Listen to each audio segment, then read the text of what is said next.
Hello, everyone. I want to welcome you to the Woman Empowered and Free Summit, People Pleasers Creating Healthy Boundaries and Emotional Resilience. I put together this summit because there are so many women and men who suffer from this disease to please and not being able to find the time for themselves, to look after themselves, to create the family and the relationships that really are so beautiful when we get to them. I'm Janine McJanet, and I'm doing what I'm doing because I'm a recovering people pleaser. And today I'm so honored to be speaking with Dr. Margaret Paul. Um, Dr. Margaret is a best-selling author of 12 published books, a relationship expert, and co-creator of the powerful inner bonding self-healing process. She's appeared on lots of radio and television shows, including Oprah, and has successfully worked with hundreds of thousands. Yes, you heard me, hundreds of thousands, and taught classes and seminars around the world for over 54 years, which is amazing. Her most recent book is Lonely No More, The Astonishing Power of Inner Bonding. And Margaret is also a member of the Transformational Leadership Council. So there's so much that I want to dive in with you. First of all, thank you for being here with us, Dr. Margaret. Oh, you're so welcome. I'm looking forward to it. Yes. And the conversation today, the topic is people pleasing can kill you. I read that and went, oh, okay, this is going to be a wowzer. So can you tell me why can people pleasing kill you? Yeah, well, it almost killed me. I was a people pleaser, and when you're a people pleaser, you generally hook up with somebody who's a taker. You're the giver, they're the taker. And when you're a people pleaser, you think you just have to keep giving and giving. And after a while, that affects your immune system. And I was at the point before inner bonding came in, which is what I teach. Thank goodness it came in when it did from spirit, that I was very ill. And doctors were telling me my immune system was shutting down. I was headed for serious illness. And that's because you can't keep getting drained like that. People pleasing is very draining. It's also very self-abandoning. And all of those affect the immune system. And I've had so many clients, especially women, who died of breast cancer because they were people pleasers. Their immune system just shut down, or ovarian cancer because of being a people pleaser, giving themselves up. You just can't keep giving yourself up without eventually getting sick. Well, that just hit a chord in me too, because we know that people pleasing can be generational, and my mother died of breast cancer and lung cancer, two primary cancers, which they said was unusual. But her whole life was making sure that everyone was fine, including her kids and her family. And Right. so I learned that, and I mean that's the way that the cycle goes. So that's startling to actually put it down to, people say it's unhealthy, it's not good for you, but it actually can kill you. So Yeah, yeah, it that's actually can. yeah. So why is it, what can you do to, or what have you done to sort of heal yourself from that? And why is it so important to learn to love yourself and put yourself first? Well, this is what I had to learn to do, because when you're a people pleaser, you're coming from a fairly empty place. People pleasing is actually a form of control, which I didn't realize at the time. I thought I was being so loving and giving, but it's actually a form of control. It has an agenda, and that is to get back love and get, excuse me, get back approval, get back attention. And so you're not going to heal your need for love and attention and approval until you learn to give that to yourself. And that's actually what the inner bonding process that I teach is all about. It's about learning what it means to take primarily emotional responsibility. There's all kinds of responsibility. There's physical, also physical responsibility, relationship, organizational, financial, spiritual. But if you're abandoning yourself on the emotional level, you are going to feel an emptiness. You're going to feel anxiety. You're going to feel depression. You're going to feel anger and shame from what happened as you were growing up and from continuing it through the self-abandonment. And so that inner child, which is our soul, our feeling self, needs love. And if we don't learn to love ourselves, we're going to go outside to try and get it. And that's what's happening with people pleasing. I mean, there's other ways people try and get it. They may try and get it with being a victim or being angry, but people pleasing is a major way that people try and have control over getting love from others, getting attention, getting approval. So well, for me, once I learned, and with my clients, I've worked with so many clients about this now over the years, but when I learned to really get present with my own feelings, stop being afraid of my feelings, start learning about what my feelings are telling me about how I'm either loving myself or abandoning myself. That's a major thing that our feelings are telling us, whether we're loving ourselves or abandoning ourselves. And so once I learned to do that, which is a major part of inner bonding, I realized, oh my God, I've been abandoning myself most of my life. I was 45 when inner bonding came into my life. And as I said, I was really sick at that point and realizing, well, of course I am.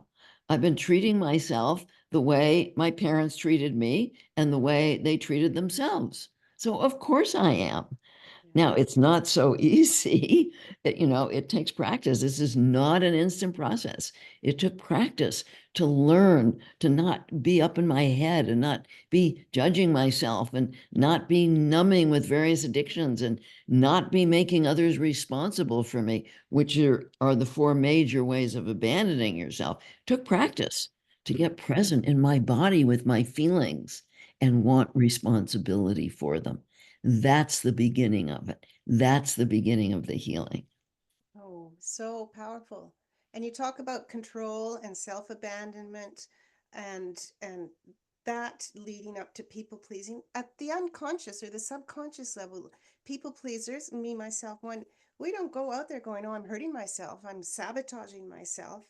There's these expectations, and I think underneath the expectations there's a bunch of fears in there. Right. So control as well, all of these pieces. What do you have to say about fear and stepping out of this potentially unconscious way of being in serving others for that need of approval? One of the things I found that has been so powerful is that people often think their fear is of what somebody else is going to do. But underneath that is the fear that we don't know how to take care of ourselves in the face of what somebody else does. Like, let's say somebody else is angry or withdrawn. Let's say your partner or your kids, they're blaming you, they're shutting you out. Most people have never learned how to take care of themselves as what we call the loving adult in those situations. And so they think the fear is about the other person rather than about learning what it means to really be loving to ourselves when other people are being unloving or rejecting or withdrawn or whatever. And so this is a major part of what inner bonding is about. Now, the problem is that we have so few role models. I had zero role models of how do I take care of myself when somebody is being mean to me. What do I do? You look around society, there are so few role models. And so as we were developing inner bonding, we realized that the role model needed to be our own higher self. So inner bonding is mind, body, spirit. It includes being able to tap into the higher information that is always here for all of us, whatever you want to call that. And of course, for me, that took a lot of practice. I grew up in an atheist family. There was nothing higher. You lived, you died, and that was it. There was nothing higher. And so I had to figure that out for myself and learn how to teach that to other people, which now I know how to do that. I know how to do it for myself. I know how to do it for others.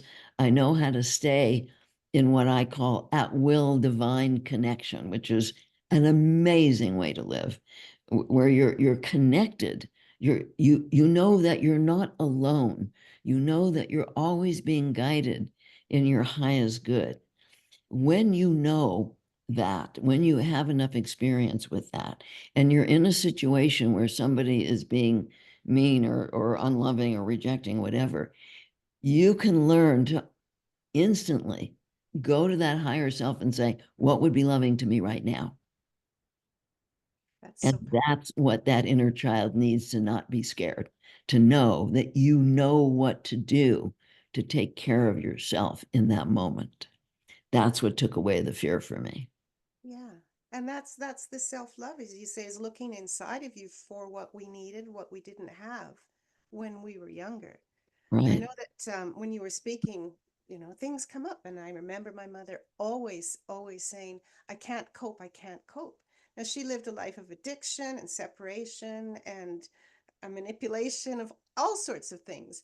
And it just kept coming up. And I didn't even recognize that. When I got together with my husband in my 20s, um, he was saying, do you realize what your mother says all the time? And I said, no.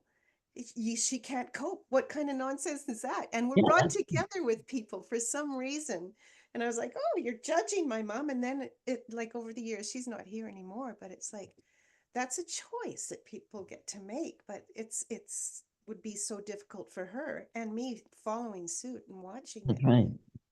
That's It's right. And so we call that in inner bonding, we call that aspect the wounded self. It's the ego self. And that part of us learned so many false beliefs and so many ways of treating ourselves from our parents. We absorbed it from the culture, we absorbed it from the media, we absorbed it from peers. There's so many false beliefs in there. So one of the ones you likely absorbed is I can't cope because yeah, that's what your mother role modeled. And the fact is that wounded part of us can't cope. It's a young or adolescent aspect that is, it's actually in the lower right brain, the amygdala, rather the lower left brain, the lower left amygdala, where the fight or flight mechanism is. And this is where all the false beliefs are stored that create so much fear. And so it's usually not conscious for people. But when they learn and practice the 6 steps of inner bonding, they learn to access those beliefs. It's actually not very hard to access those beliefs and recognize how they've been limiting you in your life and where they come from and why you're continuing to operate from those false beliefs that are not serving you at all now. And so it's so important for us to become aware. They're not unconscious, they're subconscious.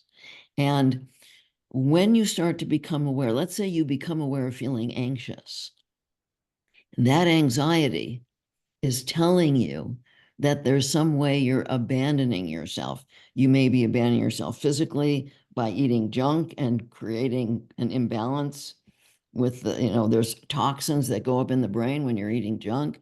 It may be that you're anxious because of unhealed childhood abuse, or it may be that you're anxious because of how you're treating yourself. And if you go in, you're going to find out what's going on. That soul, that inner child, if you become even a little bit trustworthy as a loving adult, that inner child will start to speak to you and say, well, of course I'm anxious. You're judging me. You're telling me you can't cope. Well, of course I'm going to be anxious if you're telling me that. yeah, And then we go a little deeper into that wounded aspect. And let's say that aspect is saying, I can't cope, and that may be subconscious because that's what you learned.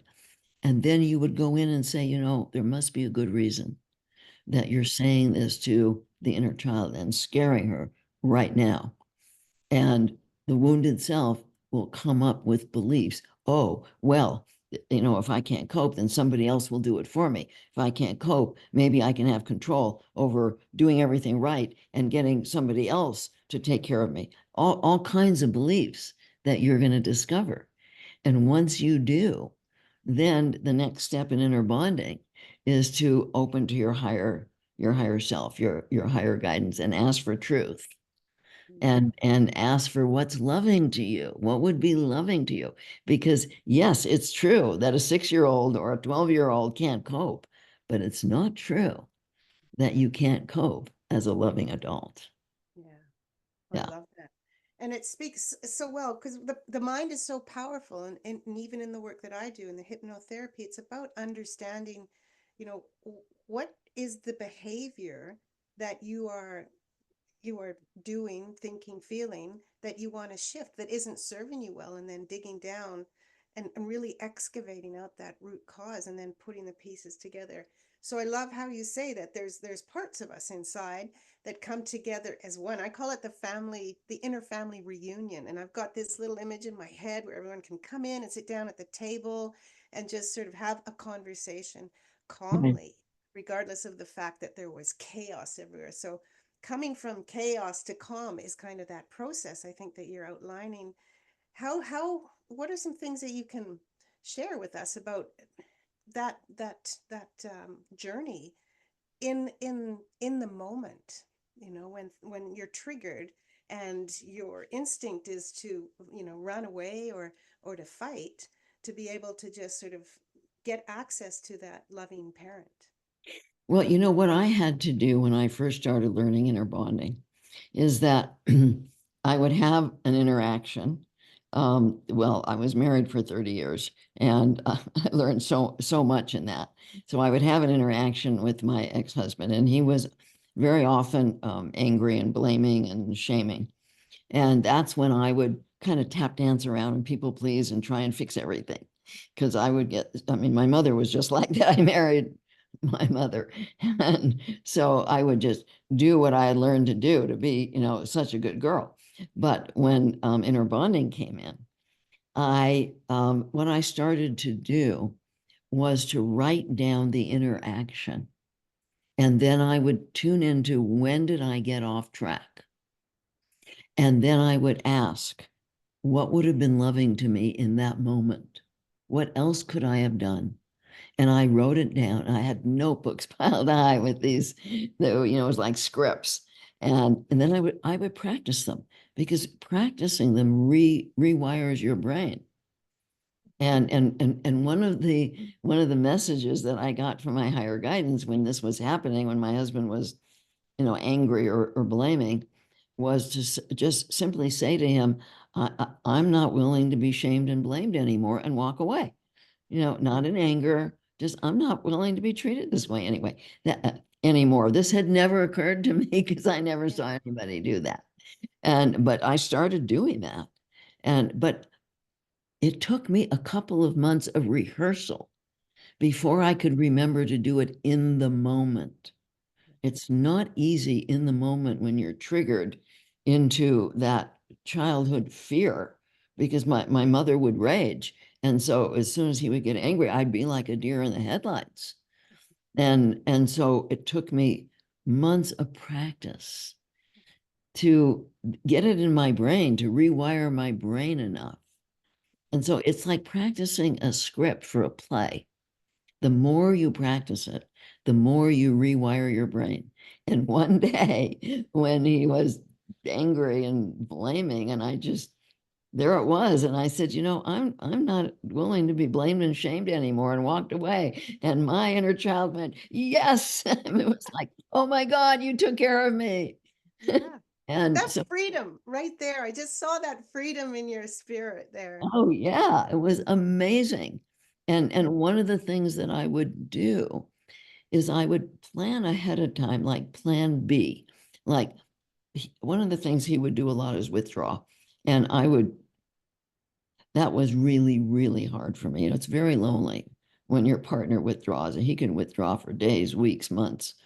And so as I started to learn ways of dealing with this, what I used to do before I learned inner bonding is I would spend hours trying to get him to connect to me. And finally he would open, and then I would feel so good, but I was exhausted from trying to get him to open up. Well, then what I would do is that I would have plan B. In other words, I would make a plan with a friend to go do something fun, go to a movie, go play miniature golf, go take a walk, go do something, go paint. I'm an artist. I would go do something else. And so finally, um, one day when he was withdrawn, I said to him, you seem withdrawn. There must be a good reason.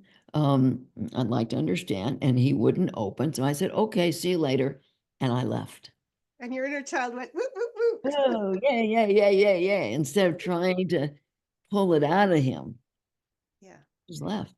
This is such good advice because so many of us get stuck in that walking on eggshells kind of thing. How That's can I right. make this better? What did I do wrong? And then the shame and the guilt starts to sort of percolate in us, and then moods shift, and then the victim comes out, and all these different That's right. components happen. So I love that advice of just, get a plan B together and prepare for it. One time, quite a few years ago, I very much this there's a reason why we're drawn together here, because your story is my story as well. And I was like, we got to talk because it's important to me. We have to have this conversation. And it was so important then. And then there was always, yeah, later, later, later. And with my continuously, okay, can we talk yet? And then he's like, okay, then what do you want to say? What do you want to talk about? And I said, well, we just need to talk. And he's like, well, start. And I didn't know where to start. And he kind of pinned me down. And I'm like, okay, which says to me there's such power in dealing with things now rather than later. That's right.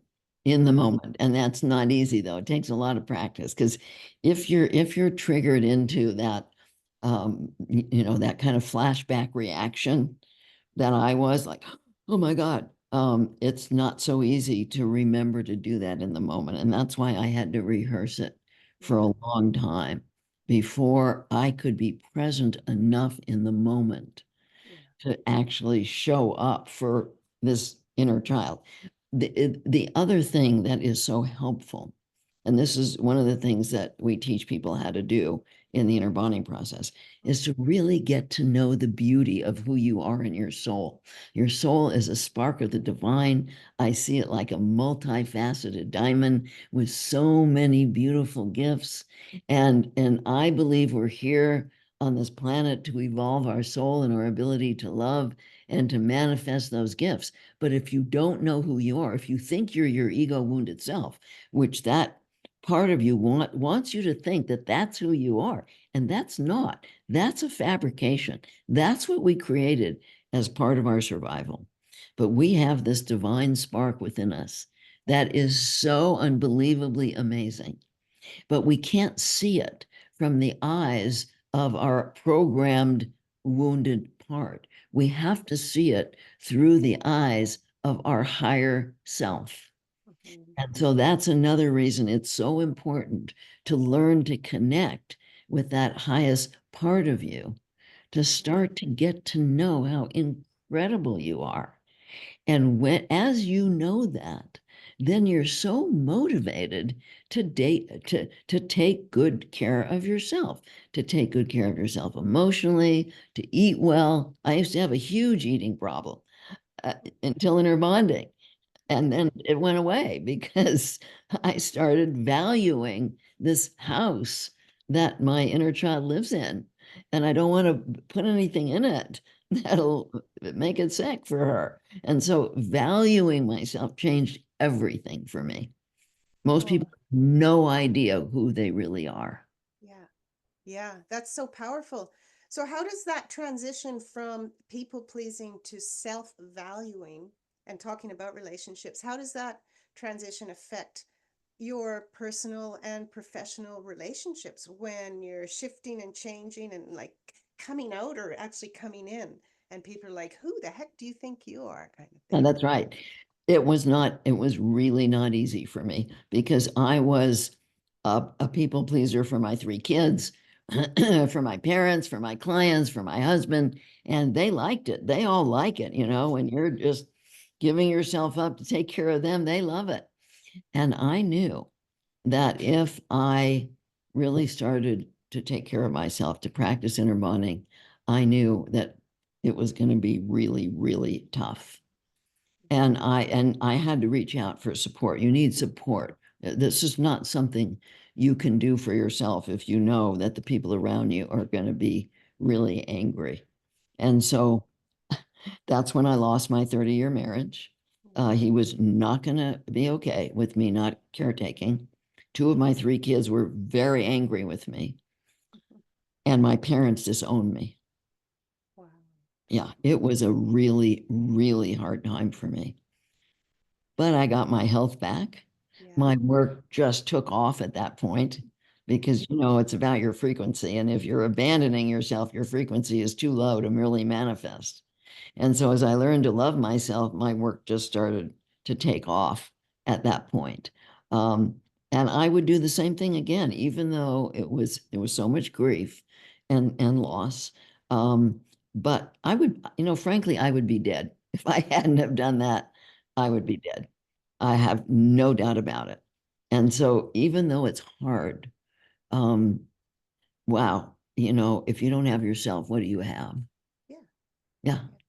No, that's incredible. I have goosebumps all up and down my arms because there is so much societal pressure for us to be in the family, to keep the family going, especially as women, right, to right. stand by and keep going. So when you make a shift and pull away, there's so much guilt that can go with that. I divorced my mom when I was 21. Just Mhm. it was a mental exercise that I did because I couldn't be with her in that relationship. And Yeah, so I just said, I'm divorcing you. And cutting that cord was absolutely integral to us becoming us staying in a relationship, but not as a mother and daughter. So I congratulate you for stepping away from your family. I've done that bits and pieces and standing up for yourself, which is so powerful. yeah, Yeah. yeah. It was, I mean, it was the most challenging time of my life. Um, but here I am. I think I told you I'm almost 85 years old. I'm in excellent health, fantastic health. I don't have any cognitive decline or anything. Um, and I work a lot and I love my work. And I know none of this would be happening if I had kept on being a people pleaser, giving myself up, getting drained by everybody around me. So I'm very grateful for inner bonding because that is what did it for me. I was at a place in my life where I wasn't happy with the work I had been doing as a psychotherapist and my own psychotherapy. And I started to ask for help. I needed a teacher. I needed something. And that's when I met the co-creator of Inner Bonding, Dr. Erica Chopich. And it happened. And of course, we had to meet. She had half the process. I had half the process. Spirit helped us put it together. And that was almost 40 years ago. So it's been evolving all this time into this incredibly powerful process that really anybody can learn. What And is that it? will, What is inner bonding? Share with us what it is and how does it heal people pleasing? Because Dr. Margaret, I look at you and I see light, I see your kindness, I see generosity, I see smile, I see healthiness, and I just think like, who doesn't want to have what you have? And you come and created this inner bonding. So tell us more about it. well, it's a 6-step process, and I'll go through it briefly. The first step is learning to get out of your head and into your body so that you're aware of your feelings and you want responsibility for them. Step 2 is moving into your heart and consciously opening to learning. The basis of inner bonding is a concept of intention, and that there's only two intentions. One is the intention to have control over getting love, avoiding pain, and feeling safe. And the other intention is to learn more about loving yourself and sharing your love with others. That's it. Those two intentions. So in step 2, you consciously say, I'm open to learning about love, and you start to imagine a higher source of guidance, and you invite in that love and compassion and truth and wisdom and courage of spirit into your heart, which creates for that moment the loving adult. Then you go back into your feelings, and this is where you explore. You're asking, what am I telling you? How am I treating you? What am I doing or not doing that's causing anything other than peace and fullness inside? Anything other than that, or what's happening externally, because sometimes it's life that's causing the feelings. Sometimes, lots of times, it's us who are causing the feelings. In either case, we're going inside to find out. We're going deeper into that ego wounded self for the false beliefs. And that's all in step 3. In step 4, we're going to our higher guidance for the truth and what would be loving to us. And step 5, we take that loving action. Without that, nothing changes. And step 6 is you go inside and see how you're feeling. Because if you've actually taken a loving action for yourself or somebody else, you're going to feel a lot of relief inside. It's kind of a natural process. It's what people do, like you have an infant and the infant cries. And if you want to be a good parent, you're hearing that. Your baby monitor is on. I call it having your inner baby monitor on. You're Yeah. listening. And so you pick up the baby and you're trying to figure out what's wrong. What does the baby need? It's the same thing on the inner level. And when I had my first child, I was an only child. I had no idea how to deal with the baby. But I would naturally, when he would cry, I would naturally say, what do I do? Asking that question brought information. I didn't realize that I was accessing my higher guidance, but I was. What do I do? What does he need?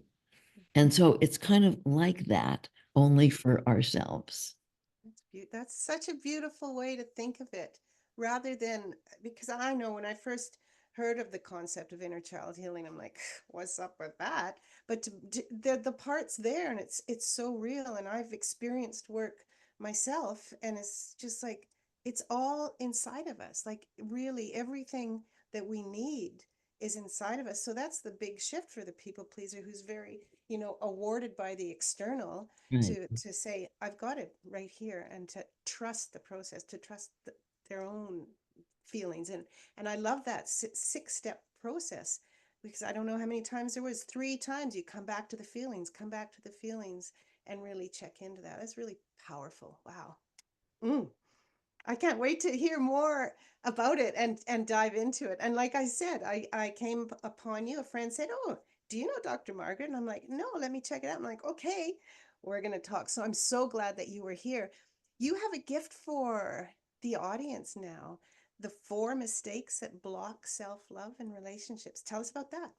Yeah, it's an ebook that will be very, very helpful for people to understand what they're doing in relationships that are creating a lot of problems in their relationship. So I hope people go and grab that ebook. Yeah. Well, we'll have the link and set up everything, um, so that you can access it and learn more about Dr. Margaret. Is there anything else now that you'd like to add to the conversation before we begin to wrap up? Any other thoughts or wisdom? It anybody can learn this process if you're motivated, and it does take practice. This is not instant. But anything worth learning takes practice. Yeah. And so I really want to encourage people to look into it. We have a free 7-day course at our website at innerbonding.com that will help people get the overview of inner bonding. And then, of course, there's so many other resources for learning inner bonding. Yeah, there are. Just like amazing. Like I said, I'm just so happy that I have met you, and I feel your energy just through the computer screen, and I'm so grateful and honored to have had you here today. So thank you again so much, and for everyone else, enjoy these gems and everything that Dr. Margaret has offered in the conversation and online, and we'll get those links to you. And that's it for now. And I think what I love to say at the end of each conversation is you change your thoughts, you change your mind, and you can change your life. So that really connects in with what we've been speaking about. So thank you so much again. Thank you, Janine.